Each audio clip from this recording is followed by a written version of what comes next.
Good morning, all. Myself Ifatini Begum. I am a contract lecturer of Government City College. Today I am going to explain about income from business and profession. And this is my PPT number 15. So first we'll discuss about what is the meaning of business. According to section 2 subsection 13, business means any economic activity carried on for earning profit. That is, it includes trade, it includes commerce, manufacturer, and any adventure or concern in the nature of trade, commerce, or manufacturing. Whenever we are doing any kind of business, our intention is to earn a profit, then it will be called as a business. So business is an activity of purchase and sale of goods with the intention of making profit. And professional is an occupational requiring intellectual skill, that is a doctor, lawyer, etc. Vocation is an activity which requires special skills which is used to earn income, that is a painter, singer, etc. For income tax purpose, there is no difference between business income and professional income and vocational income. According to section 2 subsection 13, the business is an activity carried on with the intention to earn profit, whether such an activity is in a continuous manner or temporary or immaterial, whatever it will be. The intention is the intention is to earn a profit from that. In determining whether a particular transaction in an adventure in the nature of trade or not total impression and effect of all relevant facts and circumstances of the transaction have to be seen.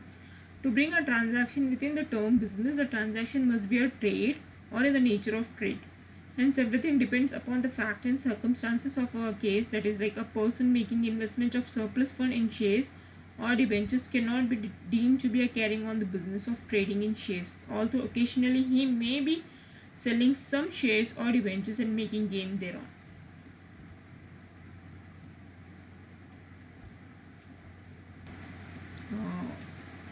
We'll discuss about the meaning of profession, that is according to section 2 subsection 36. Profession is an occupation requiring purely intellectual skills or manual skills. Like usually we are having a lawyer, accountant, engineer, doctor, author. It also includes vocational.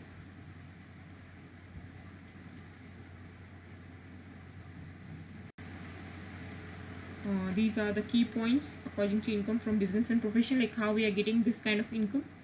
It must be carried on by the SSC. Like SSC is the person who is responsible for paying tax, or otherwise he is an individual who is staying in India and if he is earning from India and if his tax liabilities exceed the limits, then if he is responsible for paying the tax, then he will be called as an SSC. Must be carried on during the previous year. He must have a business in the previous year, then only he is responsible for paying the tax. If he is not rendering any kind of services, if he is not doing any kind of business, or if he is not having any kind of profession from where he is earning, then he is not responsible for paying the tax. So the thing is like he must earn something or the other thing in the previous year, and only profit of the previous year are to be taxed. Like earlier year profits we are not supposed to take into consideration. Whatever he earned in the previous year, that income only we are responsible for taking. Like in the same year or in the current year, if he is earning and in the previous year he didn't earn, and whatever he earned in the current year, on that if he is responsible for paying in the current year, it's not like that. The thing is like whatever he earned in the previous year, on that he is responsible for paying the tax. And a person cannot do business with oneself. Like he requires some proprietor, otherwise he requires some kind of persons. With the help of them he can. So a person cannot do business with oneself, hence notional profit is not taxable. For proprietor withdraws goods costing rupees 50,000 for a personal use at an agreed value of 60,000, then the profit will be like 10,000, shall not be a taxable one. So there is no difference between the legal and illegal business for taxation purpose. Even income from legal business shall be a taxable one. The thing is like where to whom you are showing the receipts and all, that matters over here. So whether it's from a legal one or from an illegal one, it doesn't matter. The thing is like whether you are paying the tax or not, when you are showing to the government, definitely you have to pay the tax. Whenever we are having the illegal things, we won't show the things to the government. What we'll do will be evade that. So if you are showing that kind of thing, so definitely you have to pay tax on that kind of incomes. And basis of charges, this is according to section 28.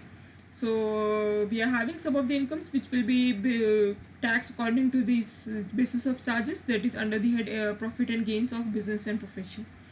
That is, the first one is the profit or gain of any business or profession according to section 28 subsection 1, or income derived by a trade or a profession or a similar association from a specified services performed by its members, and the value of any benefits or perquisites, whether convertible into a money or not, arising from business or to the exercise of professional, whatever the monies, whatever the benefits or whatever the perquisites we are getting, whether it has been convertible to a money or not, whether it relates to the business or whether it relates to the profession, according to that you have to be basis the charges. And any interest or a salary, bonus, commission or a remuneration due to and received by a partner from a firm, like whatever they have received, so that will be called as according to the profession or according to the business, whatever they have earned according to the basis of charges, we have to apply the tax. And any sum received for not carrying out any activity in relation to any businesses or not to share any know-how, patents, copyrights, trademarks, goodwills and all. Income from a speculative transaction, like usually for a speculative transaction we are having different rates, we can't include this with the others, so on this we are having different rates of taxes. And specific deduction according to section 30 to 37, that is rent, rate and taxes and insurance for building used for the purpose of business, that is according to section 30. And a repair and insurance of plant and machinery, furniture, that is according to section 31. And depreciation of building or plant of machinery according to section 32. Investment allowances according to section 32 AC. Tea, coffee, rubber development according to section 33 AB. And a site restoration fund, reserves for shipping businesses and a scientific research expenditure, amortization of tele license fees, and expenditure on eligible projects or schemes, that is according to section 35 subsection AC. And deduction in respect of expenses on a specific businesses, that is according to section 35 AD. And a payment to an association and institution for carrying out rural development program, that is according to section 35 CCA. And a weighted deduction for expenditure incurred on agriculture extension project, that is according to section 35 subsection CCC. Weighted deduction for expenditure for skill development, that is according to section 35 CCG. Amortization of preliminary expenses according to section 35D. And amortization of expenditure on development of certain minerals, that is according to section 35E. And other deductions will be from an insurance premium of stock in trade, if you are stock in trade and if you are having some kind of insurance premium, then we'll have a separate deduction for this. And a bonus or a commission which will be paid to the employees. And interest on borrowed capital, like whatever the capital which we have borrowed and whatever the interest we are paying on that, so we are having a separate deduction for this.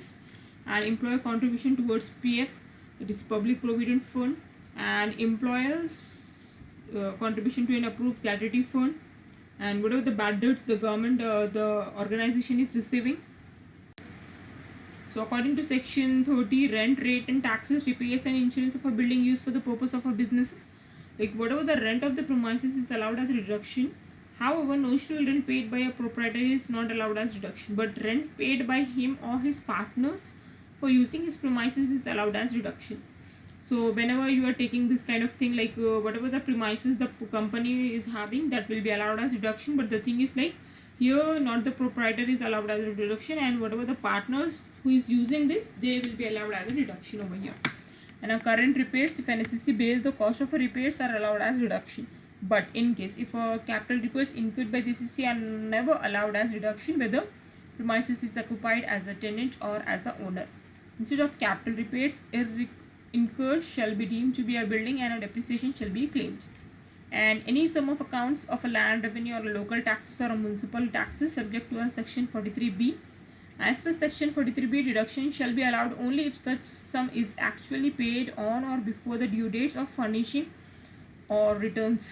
And insurance charges, again the risk of damage or destruction of building is allowed as deduction.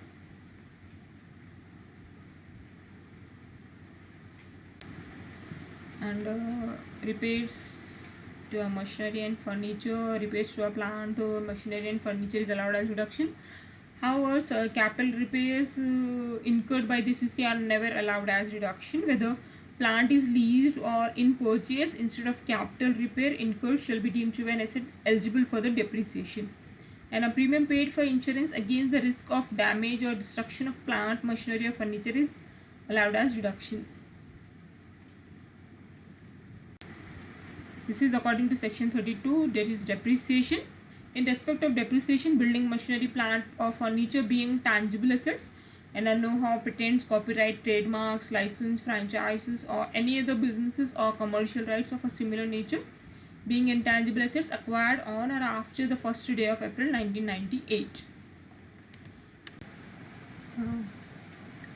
According to section 36 subsection 1 subsection I, insurance of stock. The amount of any insurance premium paid in respect of insurance against risk of damage or destruction of stocks or stores used for the purpose of business is allowed as discount. So insurance, the premium paid to cover the risk of damage or destruction under the approved schemes, and insurance premium paid by a federal milk cooperative societies on the leaves of a cattle owned by the members of a primary milk cooperative societies affiliated to it, and according to section 36 subsection IA, and premium for insurance on health of the employees in accordance with the scheme framed by GIC and approved by a central government or any other insurance or approved by the insurance regulatory development authority only if it is paid by the help of check. And bonus or commission paid to the employees, it is allowed as reduction so far as they are not paid as a profit or dividends. And interest on borrowed capital, that is according to section 36 subsection 1 subsection 3, it is allowed as reduction. However, interest paid by firm to its partners is allowed subject to the provision of section 40B. And insurance premium on the health of the employees, whenever the employer is giving some of the benefit, so it is allowed as a deduction in following conditions. When they are satisfying the condition, that premium is supposed to be paid by with the help of check and not with the help of cash or DD. Definitely is supposed to pay the premium with the help of check only and by the employer only. And premium is paid under the scheme framed in this behalf by the General Insurance Corporation of India, and it must be approved by a central government.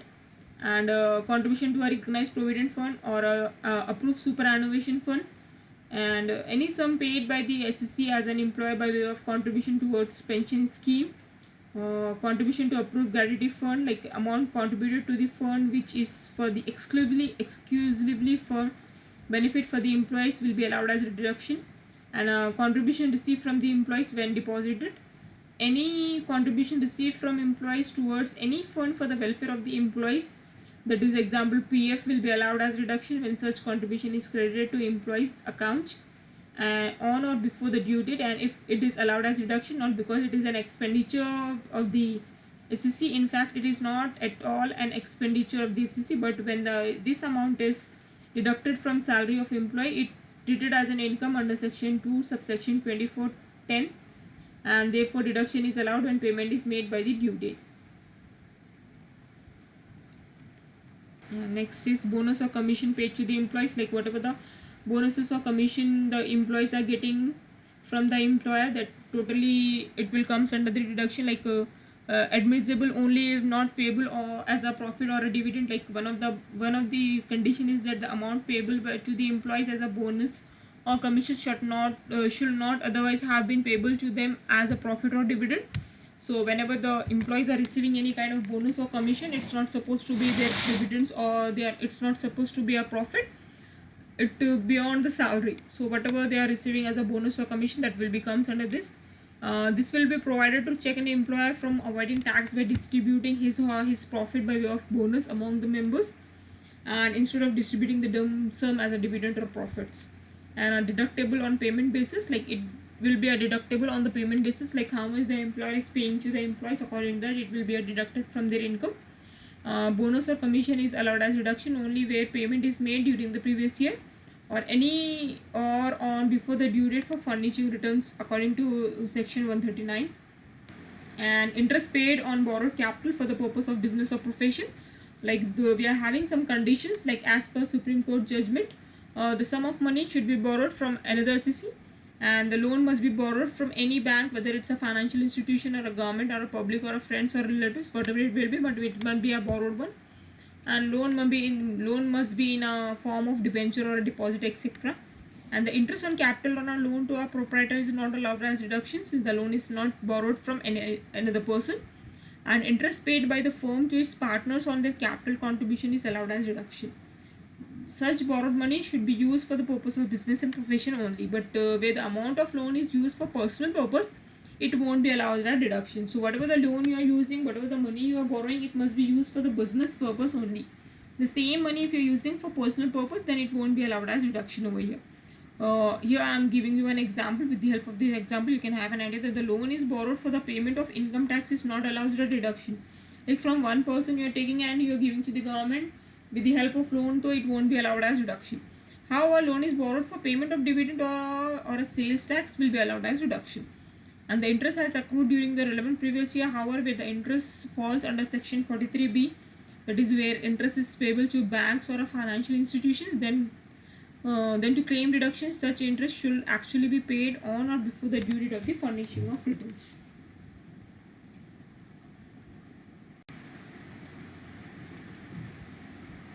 Interest on borrowings for acquiring new assets, like this is according to provision 1 to 36 1 subsection 3. Interest accrued before the commencement of the business not allows a deduction but has to be capitalized and added to the actual cost of fixed asset acquired out of borrowed capital. And interest accrued after the commencement of business but before the asset is put to use is not allowed as deduction but has to be capitalized and added to the actual cost of the fixed asset acquired out of borrowed capital. And interest accrued after the asset is put to the use is allowed as deduction under section 36 subsection 1 subsection 3. And other important points are where interest is paid outside India without deduction of tax at source is not allowed as deduction. Like whenever you are paying outside India without TDS, then it won't be allowed as deduction. And income tax department cannot question the need of borrowing and the rate of interest. And interest other than interest on borrowing is allowed as deduction and not under this clause. According to section 36 subsection 1 subsection 4, employer contribution towards recognized provident fund or any approved superannuation fund. So employer contribution paid towards recognized provident fund or any approved superannuation fund is allowed as deduction subject to section 43B. However, contribution to non-statutory fund or unapproved fund is not allowed as deduction. In case of contribution towards superannuation fund is allowed as deduction under section 37. That is employer contribution paid towards an approved gratuity fund. Any sum paid by the CC as an employer by way of contribution towards an approved gratuity fund created by him or for the exclusively benefit for his employees under an irrecoverable trust is allowed as deduction subject to some condition, that is according to section 43B. Yes, employee contribution towards staff welfare schemes, like usually we are having a staff welfare scheme, so if employee is contributing towards that, then he'll get a benefit under this. So any sum received by an SEC from his employees as a contribution to any provident fund or a superannuation fund or any fund set up under the provision of the Employees State Insurance Act or any other fund for the welfare of such employees is treated as income in the hands of SEC unless such income contribution is credited in employee's account or before the due date specified under the provision of any law or terms of contract or services or otherwise. However, employee's contribution, not employee's contribution towards such fund is allowed as deduction and such contribution is paid on or before the due date of furnishing the returns. That is section 36 subsection 1 subsection 7, that is our bad debts. Having some of the conditions, deduction will be allowed in respect of any bad debts which is written off as irrecoverable in the accounts of the SEC for the previous year subject to the condition specified in section 36 subsection 2 as follows. No such deduction shall be allowed unless such debt or part thereof has been taken into account in computing the income of the SEC of the previous year in which the amount of such debt or part thereof is written off of earlier previous years. And a credit sale made of 50,000 not realized, 50,000 shall be allowed as reduction since sale is treated as income. Advance made by purchase of stocks, like advance forfeited not allowed as reduction. And represents money lent in ordinary course of business of banking or money lending which is carried on by the business. Bad debts can be claimed as deduction by the successor of the business. However, provision for bad debts is not allowed. It's not deduction.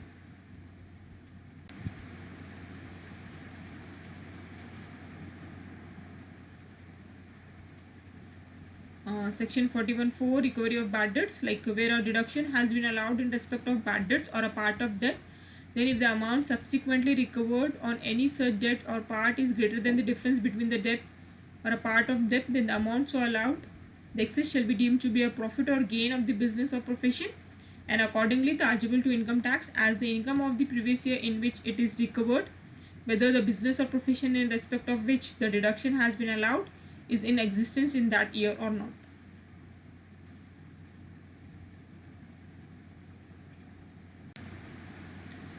Family planning expenditure incurred by the company, like deduction in respect of revenues. So whatever the expenditure for promoting the family planning amounts in employees is allowed as deduction, and in case of capital expenditure, half 1/5 of the expenditure incurred is allowed as deduction in 5 equal installments. General deductions, we are having some of the general deduction, that is we are having some of the conditions. This is a recidatory section, hence this section covers only those items of business expenditure which are not covered under section 30 to 36. The deduction under section 37 is allowed if expenditure satisfy all the 3 conditions mentioned below, that is expenditure is incurred wholly and exclusively for the purpose of the business. The word wholly refers to the quantum of expenditure, and the word exclusively refers to the motive, object or purpose of the expenditure. The expression for the purpose of this business is essentially wider than the expression for the purpose of earning profits. Such expenditure is not in a nature of personal expenditure, and such expenditure is not a capital in nature, that is expenses should be of revenue in nature. The word capital connotes permanency and capital expenditure, therefore closely akin to the concept of securing something tangible or intangible property, and or so that they could be a lasting or enduring benefits to enterprise.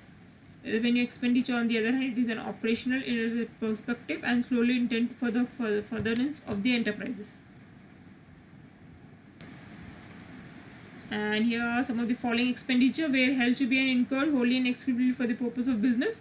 There is an official or administrative expenses, audit or legal fees, and advertising expenses, traveling and a convenience allowance, like whenever we are spending for the sake of business purpose, like whenever we are promoting the business, we are supposed to promote with the help of advertisement, or otherwise usually we are having a travel and convenience expenses, like with the help of this whenever we are traveling, and so it will comes under the business.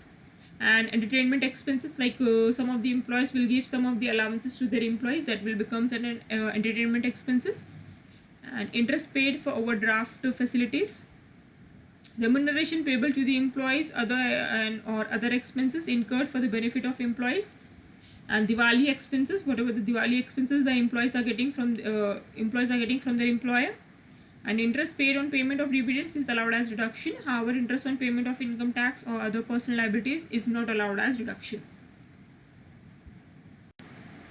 Here are some of the following expenditure where held to be a personal expenses, like drawing by the owner for personal use, like whenever the owner is drawing some of the money for his personal purpose, then it won't be allowed as a business expense, it will comes under a personal expense. Or any interest when he is receiving from his own capital in case of a proprietorship concern, like proprietorship is nothing but like when the single person is having the ownership, so whatever the interest he is receiving on his own capital, that will comes under a personal expenses. And whatever the remuneration which we are paying to the owner of the business in case of a proprietary concern, like because of rendering some of the services, whatever the income, whatever the remuneration he is getting, it will comes under a personal expenses. And whatever the donations we are having under section 80G or any other special similar donations not connected with business of the CC will comes under a personal one. Others which are not allowed as deduction, that is any provision or reserves for contingencies or anticipated losses or dividends, sales tax, custom duty, gratuity, bonuses, etc. Like however actual payment of sales tax or excise duty or custom duty is allowed as deduction according to section 43B. And like however under section 40A subsection 77, provision made for gratuity which becomes payable in the previous year is allowed as deduction. And a notional expenses, like whatever the notional expenses we are having, that is rent paid by own building, will not be allowed as reduction. Here I have given you one pro forma, like whenever we are calculating. So it's a chart showing combination of profit and gains of business and profession.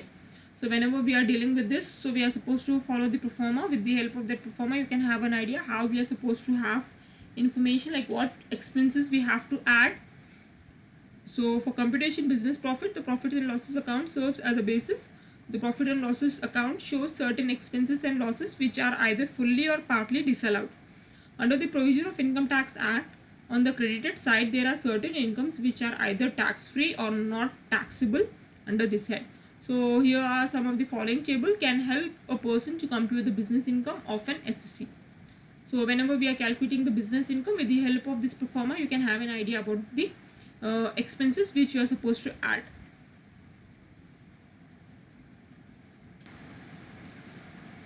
Here are some of the expenses which you are supposed to deduct, that is a bad debts, depreciation and any other expenses, that is a provision, and deduct out of the amount arrived at B, that is any income which is either exempt or not taxable under the head. So income from any other business, legal or illegal, to get in income taxable under the head of profit and computation.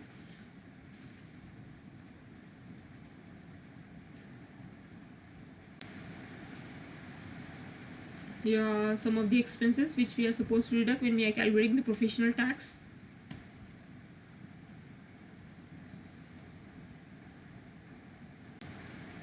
Thank you.